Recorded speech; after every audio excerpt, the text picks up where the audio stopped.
Hi, welcome to the Drama-Free Living Podcast. It's Dennis and Lisa McIntee. And Lisa, I'm excited to be here today. I am excited to be here too. And we're going to talk about something we're calling like the 4 C's. Yeah.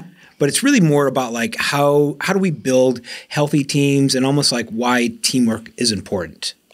Yeah, there's been such a nostalgic time right now of, let's go back to the 90s. Let's go back to when times were good. But were they really good? Well, okay. So I was doing a little research. Of course. And it was pretty interesting. What was interesting about it is that the Soviet leader, Vladimir Lenin, said, there are decades when nothing happens, and then there are weeks when decades happen. That's fascinating. I thought that is way deep. Hey, that is a social media post right there. That is a social media post. Anyway, so we blissfully, ignorantly remember the 90s pretty much because it's the Berlin Wall fell. Yep. And then it's before the terrorist attacks in 2001. And so, and then there was the tech optimism and the economic optimism. And so we remember those things as, there was the Rainbow Fish book. Do you remember Rainbow? I don't even remember that. That was the coolest book. I don't even remember. Okay, Home Alone. Okay. Home Alone, yeah. Home Improvement and Mr. Wilson. And, he had the little fence. Got it. Yep. We never, ever saw his face. I don't even think the whole show they ever saw. There's a leadership principle there, but that's for another podcast. Anyway, or Bill Nye and the Science Guy. I mean, these are all these great things from the 90s that we remember. Okay, what we don't remember is we don't remember the Rodney King beating. We don't remember the Bosnian Rwanda genocides. Just keep moving fast. We don't remember the Columbine shootings and things like that. But we're remembering this nostalgia of these wonderful things that happened in the 90s. And one of the things that was super impactful on our world today was how the 90s just the team building for companies became really engaged. That's kind of when it really started or got really big. Right. So because before then it wasn't a deal. Yeah, not really. So I mean there were ropes courses. Ropes courses started before, but teams started or event companies started having the opportunity for teams to come in and companies to come in and begin working with their teams. And then also personality-based assessments like Myers-Briggs. DISC had been around, but they I think it was in 94, they came out with this new product for really to make it more accessible. And so there was this time when we were able to kind of really develop it as companies and as individuals, as groups, and begin to understand each other. And, I really appreciate that because that has kind of become the foundation of even like a lot of things that are happening today, right? Some of that base foundation. And we're able to take some of that now and really expand it. Yeah. And it's fascinating because we look at every company has done, I don't know how many different assessments or different tools that they use, and it all goes back to the 90s and my favorite book, Rainbow Fish. It's all about the rainbow fish. Well, I'm going to get that book for you to read. Okay, you know what? Go for it. You will totally remember it. Okay, awesome. Well, and when I kind of think about like building a team, and we've kind of been through our own evolution, right? And I think especially like as founders of organizations, it's like you kind of start off like in the beginning, it's like you have to do it all. Mm-hmm. Right. And what I've really discovered is that if you want to go fast, you just go alone. But if you want to go really, really far, you got to build a team. And it really becomes about like how do you combine people's unique genius, like their unique abilities, right? What's special and like how they're gifted and how they're hardwired. And then how do we sort of put them together? Right, because there are things that, I'm weak at. And I think sometimes when we're focused on like all of our weaknesses, right? It's like, hey, I need to like get better at details. Well, if I just focus on making my weaknesses strong, I just end up with a bunch of strong weaknesses. Instead of taking these things that I'm like an 8 or 9 at and how do we maximize it? And almost like looking at each individual as this unique person with unique gifts, unique perspective, and then how do we sort of have teamwork and almost like I almost have got this idea of like, I've got a unique ability and you've got a unique ability. And how do I have my unique ability partner with your unique ability and make something different, make something even better? Right. And also in addition to that, knowing, so you've got your unique ability, my unique ability. Well, we have other people on our team that have completely different unique abilities than we do. Thank the Lord. Yeah. And if it weren't for them, we wouldn't be able to do what we do. And so all of us working together, recognizing our strengths, recognizing what we offer to the community, to the team, to the group, and being able to celebrate that is pretty important. And so it really is important because we've actually been able to go really far just with a team. Mm-hmm. And, sometimes I think you sort of have to kind of confront some of these fallacies, right? You sort of start off and maybe you're a rugged individualist. Right. So I can do it all. And, the reality is that you don't really have to go it alone. And I think for me, that's been one of the best things because I have just felt alone at times. Like it's all on me and it's all on my shoulders. And as we've built a team, it's really fun. In fact, I remember just, telling one team member, it's like, hey, I got you on the team because I just like you. It's like, I want to talk to you. It's like, hey, just call me. It's like, hey, and we built a team, because of that. So it's been fantastic. Right. So, kind of some ideas about some of these pains. Right. Right. Because, there are some reasons why, people don't build teams. I mean, it's tough because you have to put your trust in other people. You have to stretch yourself. There are so many aspects of working together with other people rather than just doing it yourself. And it's almost like, that whole idea of control. Mm-hmm. And I know for me, I've really confronted, control. And almost this whole idea of I can be in charge, but I don't have to be in control. We're still working on that. It's a work in progress, right? Yeah. Yeah, absolutely. So, you had a story like just about teamwork and team development, and I thought it was just kind of fascinating. I'd love for you just to kind of share that. Okay, which story? Because I'm thinking of the story back when we were first. It was one of our first jobs, and This is probably not the story you're talking about. Okay, but one of the first jobs we had, and it was that we all went up horseback riding. And that was our team building activity, and this was a completely new thing. And I don't like horses. I don't like horseback riding. It was so funny because you were so nervous, but yet your boss and your boss's wife and the boss's daughter. Well, it was one of those team building activities where it's like you weren't, you didn't have an option, right? Yeah. It's like, hey, we're going horseback riding, and I'm like, okay, we're going horseback riding. Yeah, and it was pretty funny. But you just had to do it, and we learned stuff about each other. We learned stuff about ourselves. We had a chance to laugh. I think another time we went skiing. We went skiing together. And I'm not a fan of skiing either. These great team building exercises. I love it.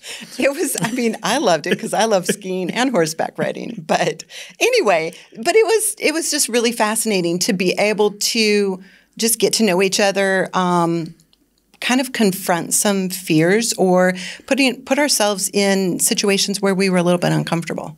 Well, and I think that's really the key is, as we continue to build teams and you continue to grow, you're always putting yourself in these situations that are uncomfortable. Now, Lisa, we're going to kind of for the next 4 or 5 weeks kind of go through this whole idea of building a team. And we've come up with 4 C's, and we probably should introduce that. Mm-hmm. And as we go through the next, 4 or 5 episodes, we're going to kind of cover this. And we want people to kind of think about that teamwork is sort of has 4 kind of components. Is first of all, you have to care about your team. Right. Right.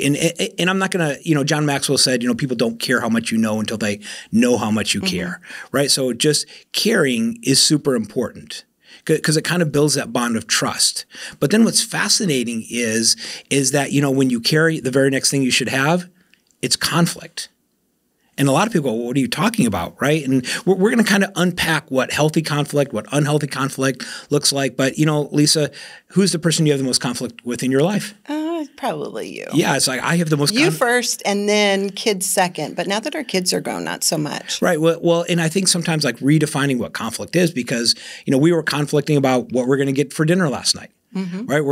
We're conflicting about like, hey, what we're going to do on Friday and what we're going to do over the weekend. And it's just debate. And really you have conflict because you really care. And then we're going to go through the purpose of conflict is really to get clarity. Right? It's like you want to go through conflict so that you really get clear, because all drama kind of lives inside of that ambiguity between like, these are my unstated expectations and this is the reality. And a lot of leaders, like, they have a big gap there. And then once you get clarity, we're going to cover like, how do you like drive commitment? And it becomes sort of those 4 C's: caring, conflict, clarity, and then commitment. We're going to kind of cover those. But I kind of thought, what are some of the pains that people kind of face? And maybe this is, some of our listeners. It's like, we have a lot of clients that they talk about, like, the meeting after the meeting. Right. Right. It's like endless meetings. I have been guilty of that before. Right. It's like, hey, we have the meeting and I don't have the boldness to say what I really want to say. I don't have the trust. I don't have the care. And so I'm going to sidebar with somebody else for 20 minutes. Right. And all that meeting after the meeting. And that typically happens.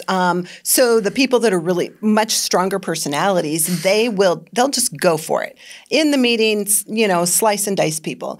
And the a little bit more, the quieter ones, the more passive, not in a bad way. Right. They'll just kind of hang back. Yeah, they'll hang back because they don't want to get sliced and diced. Well, and I think really good leaders, and we'll kind of cover this as we kind of dive into this, is that they're good at like reading who's on their team. Yeah. And then kind of pulling it out of them. Right. And so that's kind of a key skill of just like being a great leader, is that, almost like how do you facilitate healthy conflict so that you really get this clarity? Because everyone has a voice, and there's a reason they're on your team. They're on your team because they have something to give, something to offer, and there's value. Yeah, and there's almost this idea where there's like a big pool of meaning. And everybody, it's like, say this table is like the big pool of meaning. We got a table in front of us right now. And, say this table right here in front of us is the pool of meaning, and we got 6 people sitting around the table. It's like we all want to throw in like our meanings. Right. Right. And like everybody contributes so that really the best idea wins. Yeah. And I think that's what happens if you don't know how to really build this cohesive team, is that the best idea doesn't win. Right. Because we haven't heard all of the ideas. And even ideas that maybe aren't great ideas are still great ideas because they spur conversation and they spur creative thought and outside of the box thinking. Yeah, and we really need all of these perspectives, right? So, and let's think about this. Like, we're a big believer that people are unique, unique gifts, unique like backgrounds. And so if people are unique and everybody's unique, why am I surprised that they think something differently? That's a pretty good point. It is, right? Everybody has different perspectives. I mean, depending on where you grew up, what language you spoke, what country you were in, what your family background was or your family personality, you're going to have a completely different outlook on life and the world and ideas. And you even have different skill sets as a result of your background. Yeah, so they have meeting after the meeting. Maybe they misread intentions. Right, because all of this drama, all of these stories, a failure to tell the truth, right?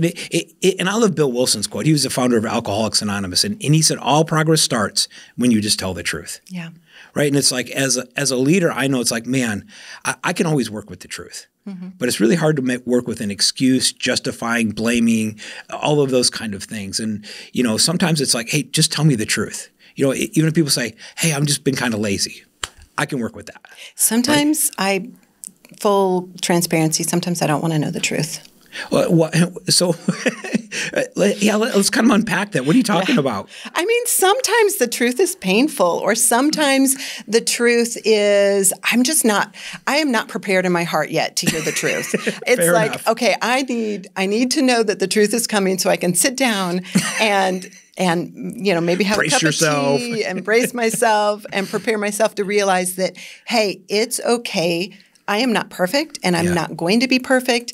And for me to have something that I could do or to improve on is proof that I'm human, and that's what I'm trying to be as human. Well, and I think this is a key skill. We'll kind of dive into this in future podcasts, that, when people really believe that you care about them, it's easier for them to hear that, right? If you believe somebody has your best interest at heart, then it's easier to share some of that information.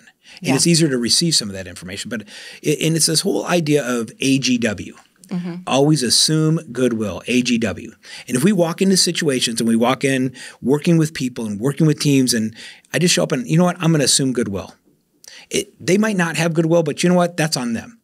I got to take care of Dennis. I got to take care of my heart first, because it's fascinating. You know that old Harvard study that said your heart beat eight feet out in front of your heart beats, right? The vibrations of your heart. And it's almost like, you know, people see you or people feel you before they hear you. Right. Right. And it's part of the reason, like, you are super gifted at this.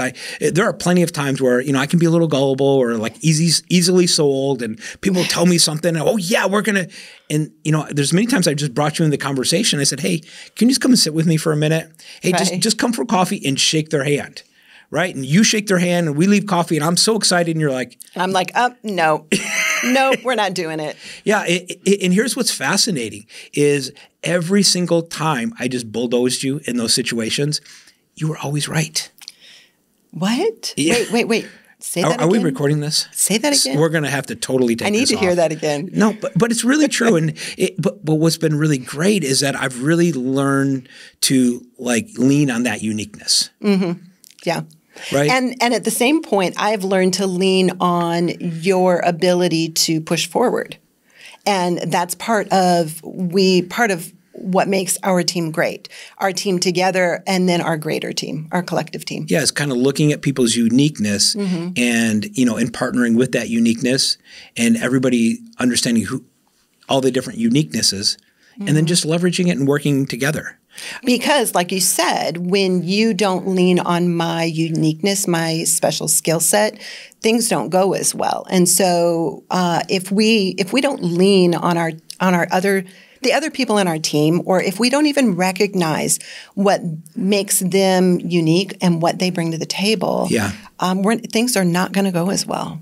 And so this is really, it's an important point. And then the last thing I want to just kind of talk about, because this is really out in the marketplace right now where it's like, well, you just can't find good people. Well, you know, just nobody wants to work, right? It's like, well, you know, and here's what I've discovered is that, you know, birds of a feather flock together. Yeah. Right. And like attracts like. It is just a principle in the universe. And I've really thought it's like, you know, because we've made mistakes in building a team. Right. And we keep making mistakes. And we keep making mistakes. Part of being human. You know, but what I've realized is that the mistakes I've made, like in the beginning, I realized that, you know, the Dennis back then, he was doing the best he could. Yeah. But he didn't have the skills to really lead a team. So certain things crashed and burned. They were just learning moments.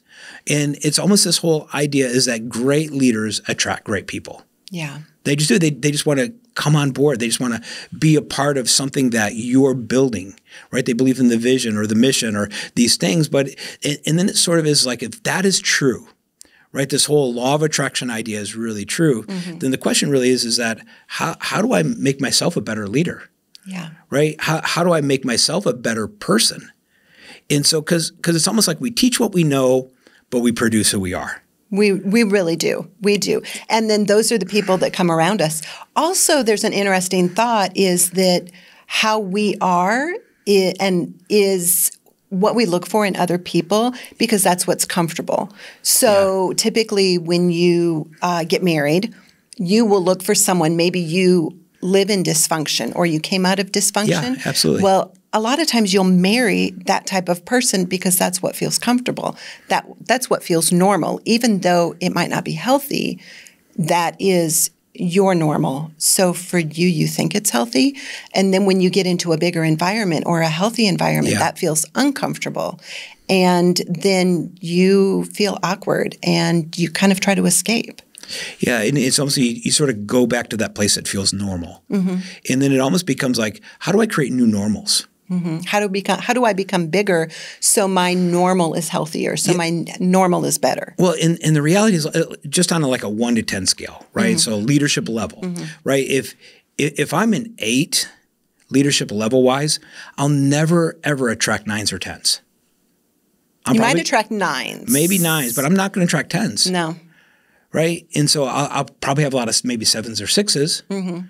And so it's this whole idea is that, we have to grow us first as leaders and then grow our team. Mm-hmm. And then the organization grows. But the organization doesn't grow unless you grow the team, unless you grow the people under you. And so, we're this whole idea of what do you need to do to be great, right? And things like, empowering your team. Yeah. Right. I know for us, and we've kind of done other podcasts about this whole idea of, what it is to disempower your team, and the fact that you told me, hey, Dennis, you're really disempowering me. And it kind of cut me. Yeah. You didn't really like hearing it. I didn't. Right. It kind of pissed me off. Yeah. Yeah. Yeah, it did. All right. And so this whole idea of, and then, how do you be more authentic? Right? Because people buy into you. And so how do you be more transparent and those kind of things? And how do you let people see you? Yeah. And then, developing meaningful relationships. So Lisa, let's go through a tool because and I really want to give away a tool today. I love it. Yeah, we've got great tools. Let's do it. Yeah, we really do. So there's this tool called eBar. And what I love about this, and what we'll do is we'll put it in the show notes, how to get a copy. So it'll be there for people in the show notes. But it's this whole idea that people buy into you. And so it's really a Disney model where people can walk through this where you sort of say, hey, these are the results I need for my team. Yeah. Now, here's what's fascinating. Can I control the results that team members give me? No. Can't. Right? You can certainly try, but it usually doesn't work. No, and many times it's like leaders try to control things that really are out of their control. They end up frustrating themselves and frustrating the team. So if I can't control the results, right? Disney said, hey, these are the results we want. We want everybody's money, right? I mean, Disney's in it for the money. Don't fool yourself. But Disney can't control that. And then they stepped back and they said, okay, what are the actions, that people need to take? Well, if I'm Disney, it's like people, have to stay at the park, 5-day park pass hopper, right? They can't just come for one day. Disney can't control that. It's like people got to stay on the property. They can't just get a hotel in Orlando. They can't control that. It's the same with like leaders. It's like for me to get the results from my team, they have to take certain actions. Right. And we can't control people's actions. And then what we realize is that what drives actions is what people believe. And we step back and go, like, what do people have to believe about the leader to be able to take those actions? And it's this whole idea of, if they believe the right thing, they're going to have the right actions. And there's actually just a 4-step process that we're going to give everybody. Just go to the show notes and you can have a free copy. But I can't really control what people believe. Right. But what I absolutely am in control of is the experiences that I provide for people. Right. And the experiences that I provide really shape the beliefs. I mean, Lisa, if I just always tell you, oh, I love you, I love you, I love you, but I never watch what you want to watch on television. I never help you around the house, right? I never help you with the kids. What do you really believe? You are singing my song. Absolutely. Right. Because I experience you. Yeah. And it's this whole idea is as leaders, we are walking experiences. And we are ridiculously in charge of our experiences. It's the only thing that we can really control. I can't control the results. I can't control people's actions. I can't control what they believe about me. But I can actually shape experiences that'll really shape beliefs. I can create these experiences that shape beliefs. And honestly, that's what Disney's a master at. Experiences. Yeah, they're a master at experiences that shape beliefs. Right? That create actions. Right. And that really drive results. Right. And so it's this whole idea is as leaders and as we're building teams, you're a walking experience. So let's do that as a giveaway. Sound good? That sounds great. Okay, so it'll be there in the show notes for you. This has been fun today. It has been fun. Yes. I'm excited to go through the 4 C's. I am too. Because there's so much. It's so deep. It's incredible, the care and the clarity and the conflict and the commitment and what that produces if you can show up with all 4 of those. Yeah, and if you can really teach your team how to do all 4 of those in a very healthy way, it's like there's nothing that you can't accomplish. Absolutely. And so next time we'll talk about care. So, Lisa, for you, big takeaway. That you don't remember rainbow fish. Come on. I am stuck on that, seriously. No, absolutely. eBar, the experiences that drive the beliefs, that drive the actions, that drive the results. I mean, because everyone is wanting results, but you truly have to back it up to the actions and to the beliefs and first to the experiences, because you can't just jump from experience to result. Yeah. I think for me, it's just this reminder that people are unique. Mm-hmm. And sometimes I think like, hey, it's easy for me, so it must be easy for you. Right. Right. And everybody has unique gifts. And I'm just reminded to sort of go out today and just look out at people and go, hey, what makes them unique? And celebrate their uniqueness. And celebrate that uniqueness, right? It's because your value is in your difference, right? I married you because you're different than anybody I've ever met. Yes, I am. Yes, you are. Okay, great. This has been fun. So listen, go to the show notes. You can download a copy of eBar, and we'll see you next time on the Drama Free Living Podcast.